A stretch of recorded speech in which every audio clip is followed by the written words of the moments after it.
Unlock the power of your mind. This is Provocative Enlightenment with Eldon Taylor. Welcome, and thank you for joining us today. This is an hour devoted to learning something more, not just about the world of shoes and ships and sealing wax, but about how, what, and why we believe as we do. An hour for the open-minded, willing to challenge some of those old ideas behind what we think we know, who we are, and who we might become. I'm Eldon Taylor, and this is Provocative Enlightenment. All right, our chat room is open, and my partner Ravinder awaits you there now. You can log on by going to eldontaylor.com/chat. Okay, Rav, it's time for you to invite everyone to the chat room and add your glorious words of wisdom for the day. My words of wisdom. I've got words of wisdom today. The words of wisdom is come to the chat room. eldontaylor.com/chat. Actually, you don't even have to come and chat. You can just come and observe if you like. And as I said, there are often tips and additional bits of information there that you could well find very, very helpful. So that is eldontaylor.com/chat. All right. Now, every week I read some of your letters as our way of paying respect to the very important role you play in making this show successful. Last week, our show was all about what happens to you when you die. Our guest was Annie Kagan, and she shared some of the information that her brother Billy brought to her from the other side. Julie wrote, that was a great show. Brian wrote, Annie sounded very sincere and not too practiced at her delivery, which is nice to hear. Elaine commented, I have to say that what Annie says resonates. I feel like one of the biggest lessons in life I've had is to be truly at peace in each moment, not angry, not frustrated, not wanting this or that, but whole and complete each moment. David Doc from our chat room added, this show was amazing, brought us all to a new level of understanding. Scarlett wrote, love your mind and program on Hay House. Well, thank you, Scarlett. Sharon wrote, I am a member of Coast to Coast, and I loved the May 7th show. Thank you very much for sharing your knowledge, understanding, and insight on how the brain works. I have been feeling stuck and alone for a long time, but with your help, I believe I am on the right path to grow again. Thank you, and may God bless you and yours. Well, thank you, Sharon, for your feedback and sincere blessings. They are both much appreciated. Now, for all of you, that Coast to Coast show is up on YouTube if you don't happen to be a member. And it's, it's, I think, one of the better shows that I've ever done, so check it out. What did you think of that show, Raph? It was a fabulous show. But your shows always are. So oh, yeah, okay, I'm all right. Enough. Biased. Grant wrote, I am just finishing your book, I believe, and what a joy it is. Well, thank you, Grant. David wrote, for a modern-day genius, you are a cool guy. Thank you for all your help. Well, I'm flattered by that, David, and you are most welcome. Jane wrote, thank you for the free Intertalk programs you offer. I used loss of a loved one after my father died, and it helped me enormously. Now, both David and Jane are speaking about our free Intertalk MP3 programs that we make available as a part of our own Pay It Forward efforts. You can get yours by simply going to Intertalk, INNERTALK.com, and choosing free programs from the left-hand navigation pane. The programs are not samples. They are the real deal, the patented and scientifically proven effective Intertalk technology. So go get yours. What's stopping you? Pamela wrote, thank you for all the special work you do for the universe. Giving is receiving blessings. Amen. Pamela, how very true. David wrote, I just finished a 20-minute stress relief hypnosis session that is free on your website.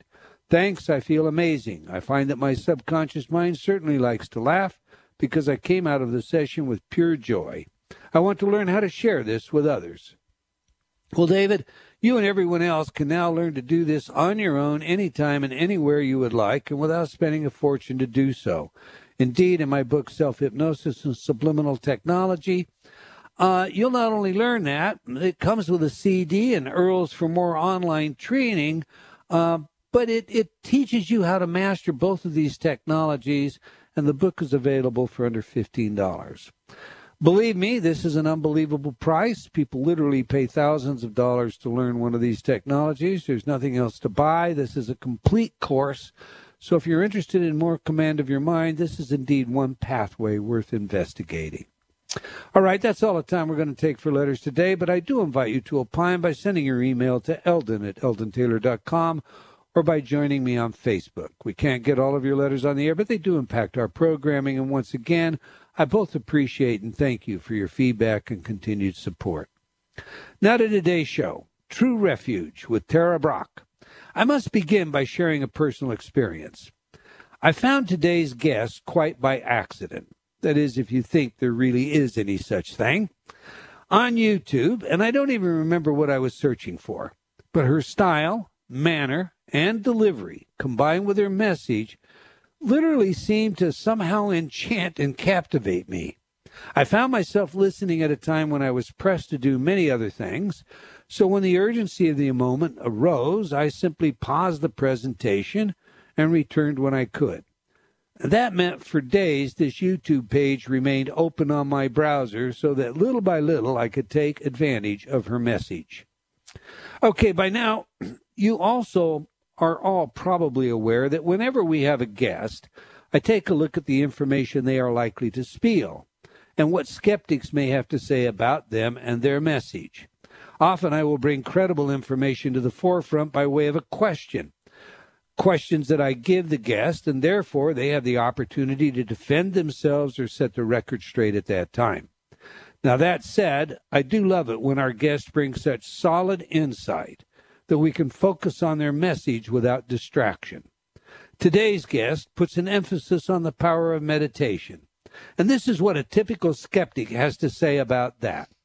Quote, meditation is a practice that has been scientifically demonstrated effective at promoting enhanced psychological well-being, focus, self-awareness, present moment orientation, and as a means of treatment for depression and anxiety. Excuse me, close quote. In her book, True Refuge, Finding Peace and Freedom in Your Own Awakened Heart, Tara Brach states, quote, my prayer is that we trust the beauty of our hearts and awareness.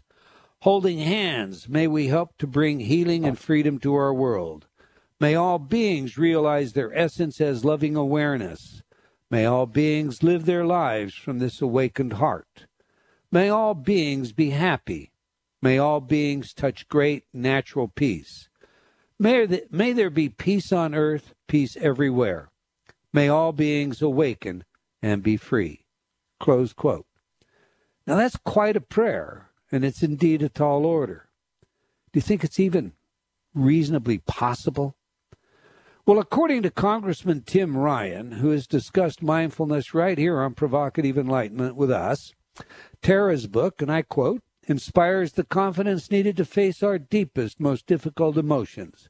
This book can initiate a transformation that will allow a kinder, compassionate, and more mindful nation to emerge. Close quote.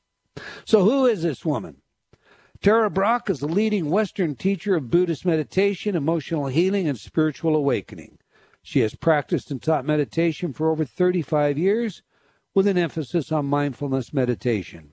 She teaches that beneath the turbulence of our thoughts and emotions exists a profound stillness, a silent awareness capable of limitless love. Dr. Tara Brach is a clinical psychologist. Her dissertation explored meditation as a therapeutic modality. She lived for several years in an ashram, and she trained with Joseph Goldstein. She describes this experience as, quote, I found wisdom teachings and practices that train the heart and mind in unconditional, lucid, loving presence, in being with life as it is. Close quote. Dr. Brach is the founder of the Insight Meditation Community and the Meditation Teacher Training Institute of Washington, D.C., and the best-selling author of the award-winning book, Radical Acceptance. So let's get her in here. Welcome to Provocative Enlightenment, Dr. Tara Brach. Well, thank you, Eldon. I'm so happy we have this accidental connection here. So am I. And I was charmed. That is a very true story. So to begin with, though, please tell us about your personal journey. What was the path that life had for you, leading you to where you are today? Oh, my, that's one of the big ones, isn't it? Well, I think if I had to say some highlights, Eldon, it would be that when I was younger, I had a very charmed upbringing in many ways, but I landed, as so many people, with that sense of not enough, not good enough, something's wrong with me, need to be better. And when I got attracted to spiritual practices, I first got attracted to a yoga ashram. I actually brought all those same struggles right in. I became kind of a type A yogi. Mm-hmm. So I just went right into the ashram and began striving and vigorously trying to get enlightened. And over those 6 years, I remember I had this question of what else can I do? And every time I'd go to a spiritual teacher, the response would be, just relax. And then I would take that on as my next project. So it really was, I'd say, when I discovered Buddhist meditation, that I actually took that invitation more seriously, that meditation is really a homecoming, that we're relaxing back into who we already are. We're not trying to perfect something or be different. And so for these last number of decades, I've been drawing on Buddhist psychology and Buddhist meditation to really inform us on how we can begin to relax and trust and inhabit the truth and the goodness of who we are. Okay, to sort of set the stage and by way of background for our audience, at the heart of much of your teaching is, as you point out, the Buddha's insight that all is suffering. The first noble truth speaks to this, and the second insists that suffering is caused by attraction and aversion. The third noble truth offers a way out of suffering via the elimination of ignorance, reducing attraction and aversion. And, of course, the fourth is the prescription known as the Eightfold Path, the principal areas of which address things like action, speech, and thought, thus right action, right speech, and mindfulness by way of example. Now, the Mahayana tradition teaches that all of us, and that includes the things around us, have no independent existence. To understand things as they are, we need to understand them as empty. Your approach often reminds me of this teaching. So what I'm going to ask you to do is flesh it out for us and explain how it holds a remedy for suffering. Well, if I was going to simplify a little, because sometimes I think the language gets in the way, we might understand suffering as forgetting who we really are. That the Buddha taught that the basic ignorance is ignoring the awareness and the love that's here, and instead getting caught in some idea that you're Eldon, a separate self who has these pluses and these minuses, and I'm Tara with these strengths and these weaknesses, and forgetting, it's kind of like the waves forgetting their oceanness. And so in what you call the Mahayana and emptiness, what the teaching really is that we have these different wave-like qualities, and we have our personalities, and we have our bodies, and we have our thoughts, and so on.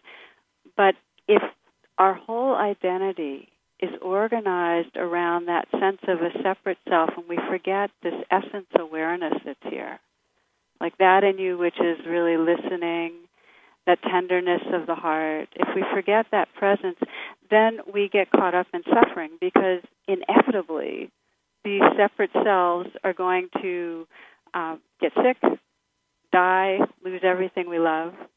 So the big inquiry in Buddhism, and I think this is for all the spiritual paths, are how can we remember the wholeness, the truth of who we are, and that way really celebrate these changing lives, but not get caught in defending ourselves so much, or get caught in that sense that around the corner something terrible is going to happen, so I have to tense and protect myself against that. How to really live the moment fully. I love the philosophy from a philosophical standpoint. On a day-to-day basis, I think the difficulty most people have is in dealing with the issues of a moment, and you have dealt with a lot of those, and we're going to discuss some of them straight out of your book. But I'm reminded that when you have a bursting appendix, it's rather difficult to think of yourself as not being the body that is receiving that immediate pain. You of course have done this now for 35 plus years. What's the magic bullet to transcending that immediate need, stepping aside from it and seeing ourselves as participating in it and independent of it at the same moment? Don't begin practice in the midst of an acute appendicitis. Begin in there's many moments of our lives when things are not in crisis, and we can just dedicate a short period of time each day to begin to train our mind so that we are able to step out of all the thoughts, because we're lost in a trance of thinking. I mean, if you review the day, for most of us, we've been in a virtual reality. So just a little training to come out of that virtual reality and just connect with this moment and then this moment and a kind of pause. We find that there's something that shines through in the spaces that begins to feel more and more familiar as a quality of presence and openness. Now, it'll collapse. When we're in the midst of crisis, we're going to get small and struggle for our survival. That's okay. We have a survival brain. In fact, if we didn't, get alarmed when we felt pain, or if we didn't, pursue our sensual desires, we wouldn't be here. But the point is, there's more than that that's possible. And I really like thinking of it, Eldon, in a kind of evolutionary way, the evolution of consciousness, that, we have this survival brain, and of course we're going to be still operating off the conditioning that helps us, make it through the day. But we also have, the most recently evolved part of our brain, in the frontal cortex, this capacity for compassion, for empathy, to perceive a larger sense of connectedness. And we have a capacity for mindfulness, which means that we notice what's going on without being identified with it. So I look at it as a both and, that we completely accept and allow that we have our survival strategies, and we cultivate this larger knowing, because the more moments that we tap into that, the more, when the going gets tough, we have some remembrance that helps create some space and ease in the midst of difficulty.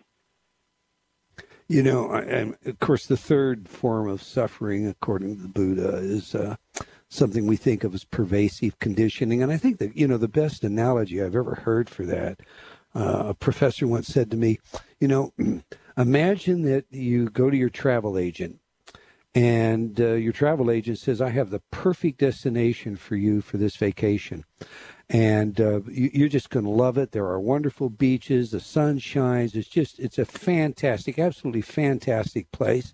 And it's very affordable. Now, you should know that, some people don't come back. I mean, there are lightning storms and people get struck by that. And there are some rare insects that have deadly poisons, and some people die of that. And there have been accidents that have been known caused because of, and on and on and on. And his point was this: if you had this travel agent give you this insight about your destination, you'd probably look at that travel agent and think they were crazy. And yet at the same time, that's exactly what we have in life. That same uncertainty every day, every moment. And part of what you do assuages that anxiety that attends our daily pressures, albeit often unconsciously. Do you want to address that? Yeah, I think, first of all, I love your story. I think it's a great metaphor, because the truth is, it is entirely uncertain, and the ground will get pulled from underneath us. That's true. So how do we live with uncertainty and not be so busy steeling ourselves against what's going to come that we can't love each other and be creative and enjoy the moments? And I think of William James, who said, that the beginning of all religions is the cry help. That we are in tune with our existential predicament. That it's hairy. So right. How we respond to that, there's something fundamental in us that's figuring out, like, how do I get through the day, and how we respond to that question makes a difference between a life that's lived fully and a life that's very, very confined and controlled. And I often track my own inner controller, and with as much forgiveness and humor as I can, because there's a part of us that's trying to make sure it all works out according to our plans. But the good news on the spiritual path is that there are practices that can help us discover a sense of balance and ease amidst the uncertainty, so that we actually can draw on our best resources. And I often talk of true refuge versus false refuge, that a true refuge is when we come into the moment, or we remember what we love, when we rest in something larger, when we sense right now as we're on this show beyond our roles that there's this awareness and the intention of waking up and healing. When we tap into that kind of thing, that's true refuge. But we all have a lot of false refuges that we still play out, where we need to self-aggrandize, like prove ourselves or inflate ourselves, or where we judge or put down, or where we get addicted to substances. We have ways of trying to avoid being with this life. So I look at the spiritual path a lot about bringing a real honesty to, okay, so where am I kind of running away? I think of it as like we're bicycling away from the present moment, and the more we get stressed, the more that help is kind of frantic, the faster we pedal. And how can we start noticing that and maybe not pedal so fast, and maybe bring some interest and compassion to what's happening here? Because it's really only when we pause that we can tap into the resources of true refuge. It's only when we pause. And I'll just add one thing, which is... Please. Viktor Frankl has a wonderful line that says, between the stimulus and the response, there is a space.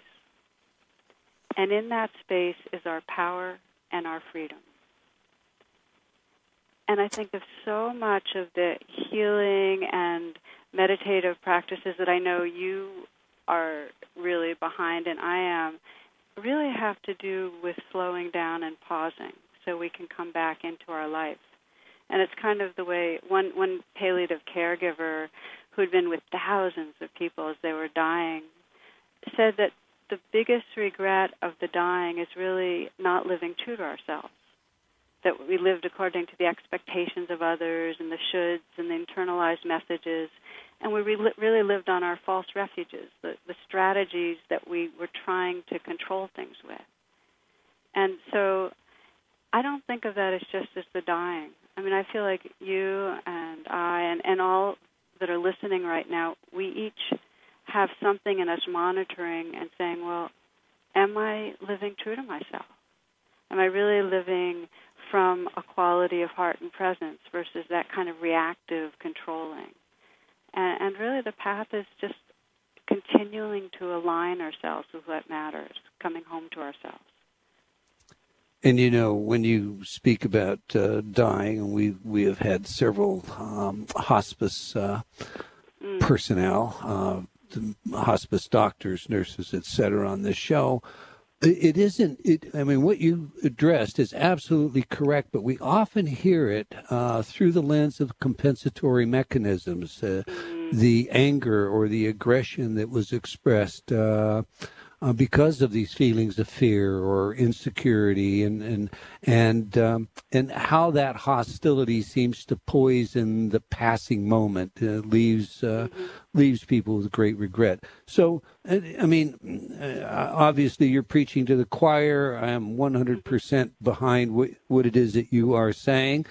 We have a hard break coming up on us, but when we come back from the break, I'm going to ask you something based on the setup piece, and that's just, do you think meditation is essential, or is it just another good idea? So I'll let you play with that one for a minute. We're speaking with Dr. Tara Brach about her book, True Refuge. If you're not already in our chat room, now is a great time to join in the conversation. we have a short movie for you today of her. And, you know, if you wanted to see what enhanced me, this is just a tease. So be sure to log into eldontaylor.com/chat. That's ELDONTAYLOR.com/chat. Do stay tuned. We'll be right back after a few words from some of our friends.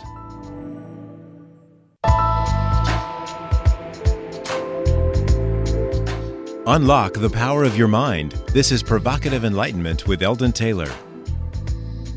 And welcome back. If you just joined us, we're speaking with Dr.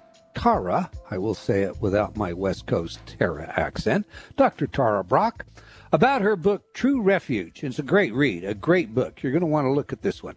But before we get back to the show, I want to invite you to join me on Facebook as a friend or a fan. I post regularly everything from where I am and what's on next to the latest in science, technology, and consciousness studies, and from time to time, some of my own opinions about the world we live in. I also want to remind you to be sure and register to receive my free newsletter when you visit my site and get your free MP3s. All right, let's get back to the program. Dr. Brach, I suggested I was going to ask you about meditation. Now, let me frame that a bit, because around here we talk a lot about belief and the power of belief and how it affects every aspect of our lives. And, you know, I'm regularly telling people or pointing out to them that, you know, just 30 minutes of daily meditation for 60 days will fundamentally change the physical nature of their brain. They'll actually increase the gray matter. But when I read your book and I listen to you, I guess I kind of get to this point. Do you think meditation is absolutely essential, or just another good thing we might consider undertaking if we wish to really, you know, find ourselves or find peace? Well, I love the question because it brings me back to a sense of our evolutionary development, which is kind of like saying at certain phases of evolution, is thinking absolutely essential. Meditation is actually a way of paying attention that already is part of our natural capacities. Mindfulness is part of what the mind does. The mind has the capacity to go kind of meta to what's going on and be aware of a process. So really the inquiry is how much do we cultivate that? And it seems that we're at this stage in evolution where just like people know that physical exercise is necessary if we want to be fully healthy, I think that there's a kind of 100th monkey where we're getting that mental exercise, training the heart and mind is necessary if we want to maximize our potential. And it's a basic, it's built-in capacity that we can cultivate. And so I get really amazed at watching, as you described, all the science that comes out saying, yeah, you do this, and here's what changes in the structure and the function of the brain occur. I mean, over 10,000 studies in the last decade. It rewires our brain. So my sense is that the more we wake up, the more we naturally choose to facilitate that waking up. Okay, I guess, you know, when you're raising a family, you talk to them about 3 meals a day, you know, getting started with a good breakfast. Maybe you talk to them about vitamins. You definitely talk to them about exercise, the value of exercise. And where I'm going is, you know, I think one of the things that gets overlooked is, well, let me digress a bit. I can remember when I first started meditating many, many years ago, I was still carrying a gun, practicing criminalistics, running lie detection exams and so forth. And a chief of police called my home one day, meet for coffee, and my housekeeper answered the phone. And she said, I'm sorry, I can't disturb him. He's meditating. And I took the rusing that you wouldn't believe from everybody for months after that. I think there's still a leftover kind of feeling that meditation is, that's Eastern. It's attached to religion. It doesn't have a value independent of spirituality. And where I'm kind of going is I think that the evidence and the information today shows us that we should be teaching our families, our children, ourselves about meditation in the same way that we would teach them the value of exercise or the value of eating the right foods. And that's my question to you. We agree. And I think that when you say there's people that think of it as Eastern or exotic, it's just because it doesn't happen all at once. Our culture's waking up to it, but it's not all there. It's amazing what's happening in a lot of the institutions of the culture. I just think of Washington alone. We're teaching in a handful of prisons here. We're working on curriculum in the public schools and private schools to incorporate mindfulness. Working with Tim Ryan, Congressman Tim Ryan, creating a Mindful Vets project. I've taught on Capitol Hill several times to legislators and staff. I mean, it's in the culture. And so as you say, the more we wake up, the more we know, yes, of course we want our children and loved ones and everybody else to have this capacity to be awake in the moment and have more access to joy, to gratitude, to all the things that we cherish. Amen. Now, we talk a lot about beliefs around here, as I've said earlier.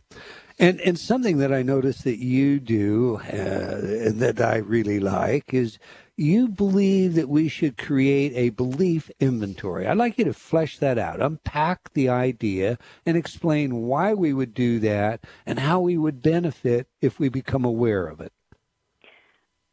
We're often not aware of how much our thoughts and beliefs are creating our moods, which then drive our actions, which then create patterns that actually create our destiny. That's something I know you know about and many listeners, but day to day we're not so aware of the core beliefs that are in there and unchallenged and really not in our consciousness that are keeping our lives small. So the activity of being able to look for them, name them, write them down, helps bring more mindfulness to them. And what I've discovered when I work with people is that if we can really shine the light of awareness on our beliefs, we can start getting that they're real by meaning they're running through our nervous system and creating an effect, but they're not true. They're not truth. And when we can begin to sense, I'm having a thought, but the thought's not, it's just, a soundbite. It's just an image. It's not reality. It's a representation. When we can say, oh, this is a belief. It's been deeply conditioned, but it doesn't mean it's true. There is a little bit of space to begin to discover something that really can begin to give us freedom. So I feel like that's very much a part of the training, and the belief inventory helps to kind of create a wedge where we get more conscious of what might be driving us. Rich, you give some wonderful examples in your book of belief inventories. I need to work hard for approval or love. I am not worthy of being loved. I don't deserve to be happy. Anyone I get close to will hurt me. I will hurt anyone I love. I need to protect myself or I will get hurt. And on and on and on. And these are the kinds of, I think of them as self-talk reflections that we often get back when we try to say something affirmative to ourselves. When we say, I am good, maybe we get that line that comes back that says, sure, good at what? And so what you're encouraging, if I understand you, is take the time to record these thoughts, to create this inventory so that you can develop a method by which you become fully aware of them. Because I think you think that, and I'm just going to quote you here, the more you are mindful of your beliefs, the less force they will exert on your psyche. You think that's true? Absolutely. It's being mindful of them and discovering something that is larger than them. So one step is that we notice, oh, okay, I use the language of the trance of unworthiness, that we have, most of us have some constellation of beliefs that say, I'm not enough, I'm falling short, I'm deficient, I'm not good enough as a partner, I need to get better. We have that going, and it's I call it a trance, Eldon, because most people would say, yeah, I judge myself too much. But we're not aware of the pervasive effect that it has if we're feeling in some way unworthy, how difficult it is to really be intimate with somebody else. Because we have the sense, oh, they'll find out. Or if we feel unworthy, how hard it is to give ourselves wholeheartedly to work because we're so afraid of failure, we're being overly careful, and we're not spontaneous or creative.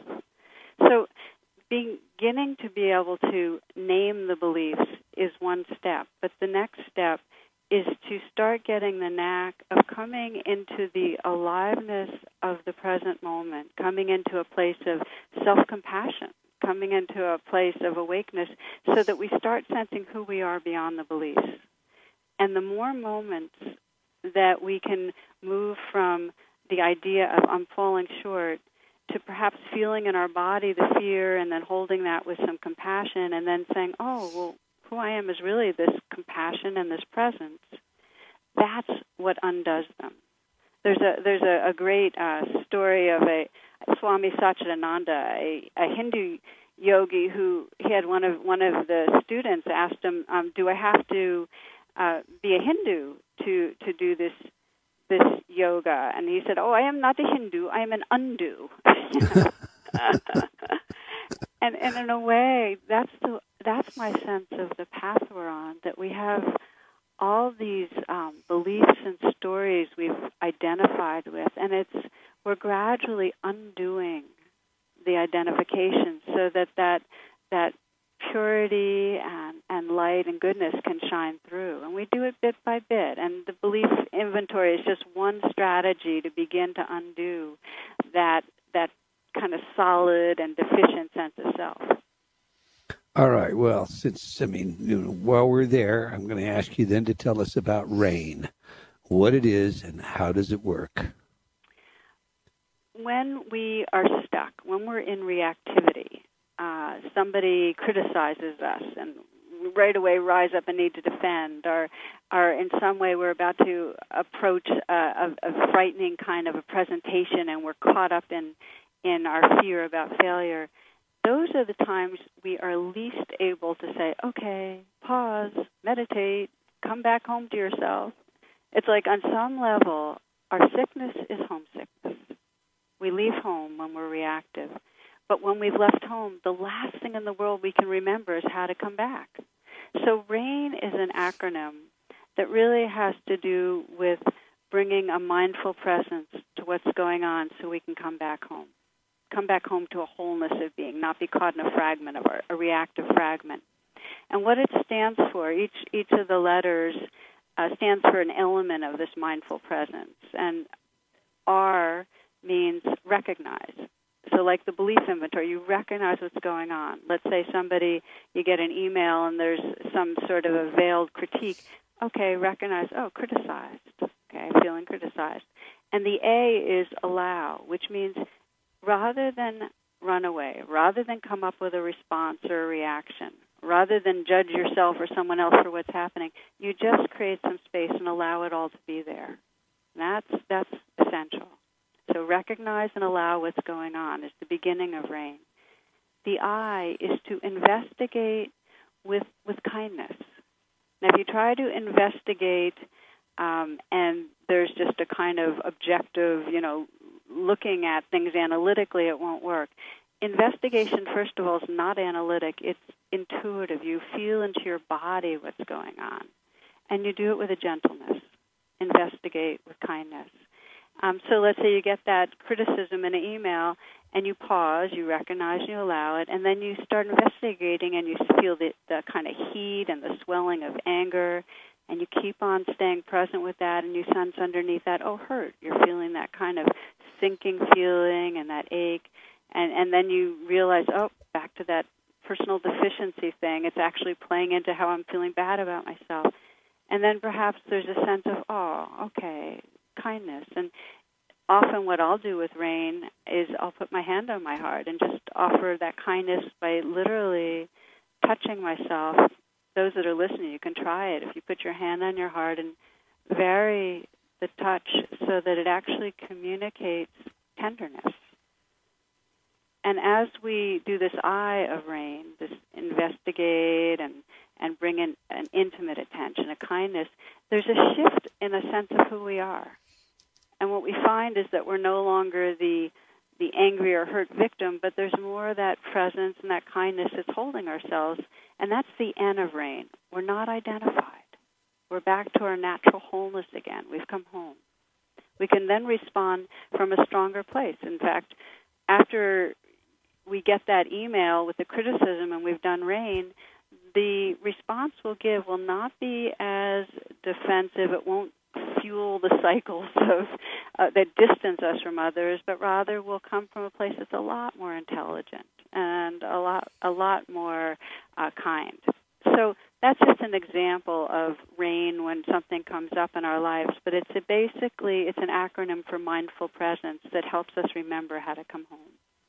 It's a wonderful metaphor. I love the metaphor. Whenever you have rain in your life, and I have incorporated that one myself. Recently had a email experience of the kind. I mean, are you reading my mind? At any rate, it works. It really works.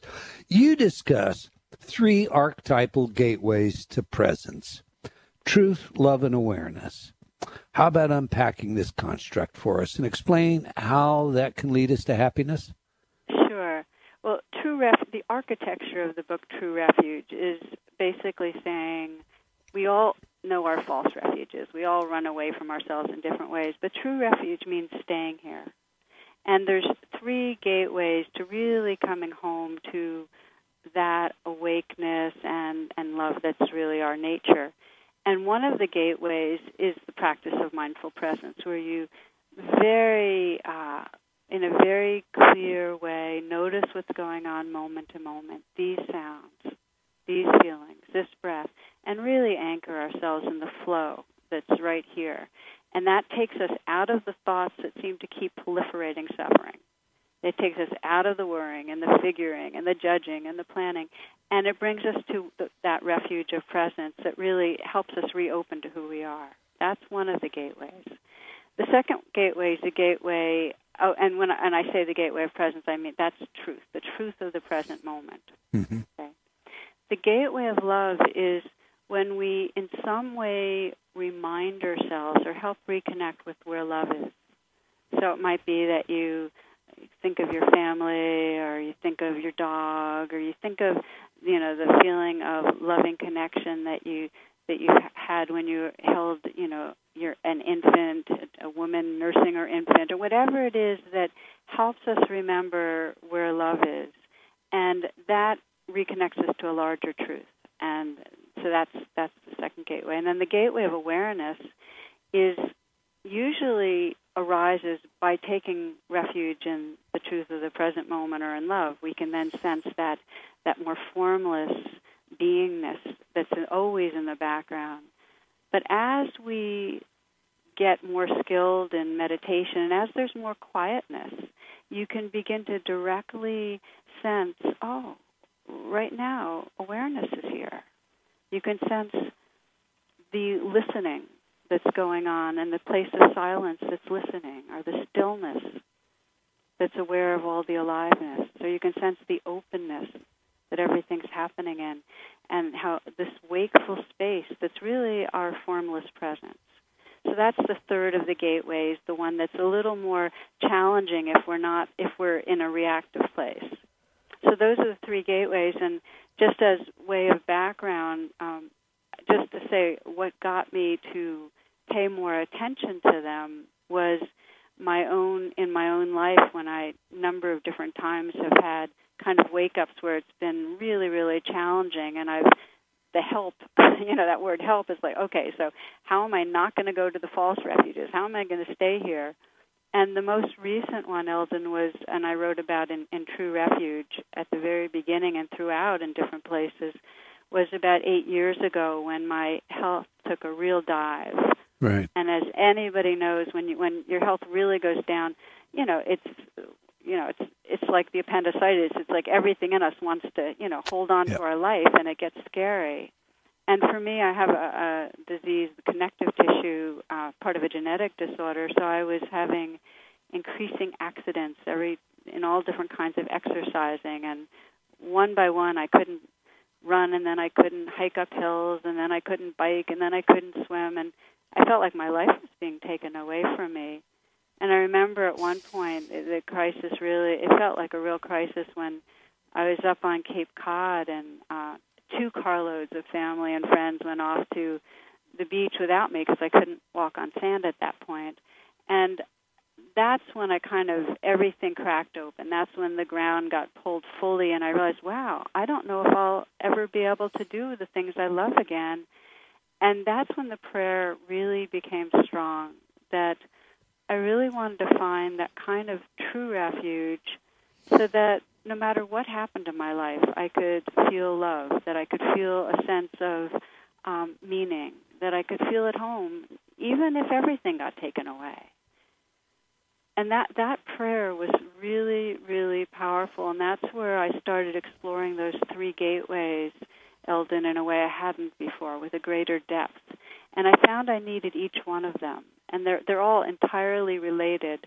But I found in those moments at the Cape that if I stayed with the gateway of truth, I could feel under the grieving a sense of presence and tenderness that was really powerful. And if then I opened to the gateway of love, I could feel it really was that I was loving life, even as I was there not being able to be on the beach.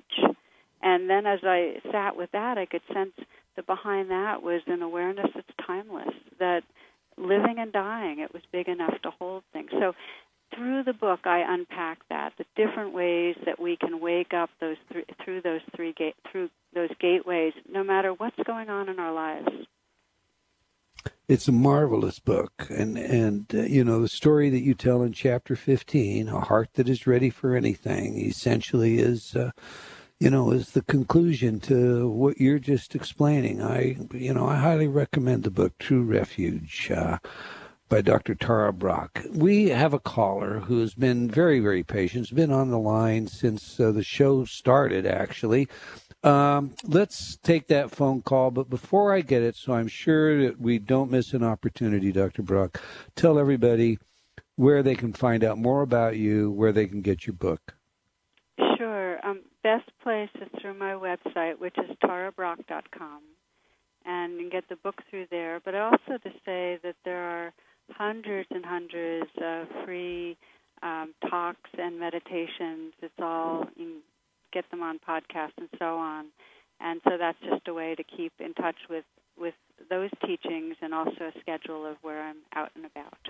Visit YouTube and search her. You'll get mesmerized like I did. Okay, we're really short on time. Let's go to Shelley out of Cincinnati, Ohio, who has been holding on for an hour. Shelley, welcome to Provocative Enlightenment.